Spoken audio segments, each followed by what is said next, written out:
আর্জনের বৃক্ষ মেলা থেকে কেনা গাছ দুটিকে আজকে আমি আমার হলের বারান্দাতেই টবে লাগাবো। আর এখানে সাহায্য করছেন আমার হলের রুমমেট মেঘ আপু। আর আমি নিচে মাটি আনতে গিয়ে দেখি প্রায় সব বারান্দাতে এরকম গাছ কিনে রাখা।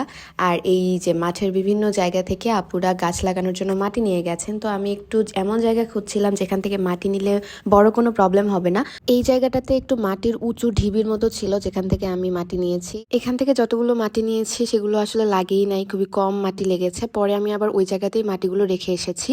যাই হোক, এখানে মেঘ আপুর তার ভার্মি কম্পোস্ট দিয়ে মাটিগুলোকে মিক্স করেছেন এবং খুবই সুন্দর করে আপু আমাকে শিখিয়ে দিচ্ছিলেন যে কিভাবে আসলে টবে মাটি দিতে হয়, কিভাবে ভার্মি কম্পোস্ট মিক্স করতে হয়, কিভাবে গাছ রেখে কতটুকু গ্যাপ দিতে হয়। আমি আসলে কখনোই এত সাবধানতার সাথে গাছ লাগাতাম না, আপু এত যত্ন নিয়ে আমাকে শিখিয়েছেন। তো সূর্যমুখী গাছটাতে আমি নিজের হাতে মাটি দিয়েছি কারণ এটা আমার খুবই যত্নের একটা গাছ। ফুটন্ত ফুল থাকা অবস্থাতে আমি এই গাছটা কিনেছি, জানি না গাছটা কতদিন বেঁচে থাকবে। যাই হোক, এরপরে আমরা বারান্দাটা পরিষ্কার করে ফেলি কারণ এই বারান্দা সবাই আমরা ইউজ করি এই ব্লকের।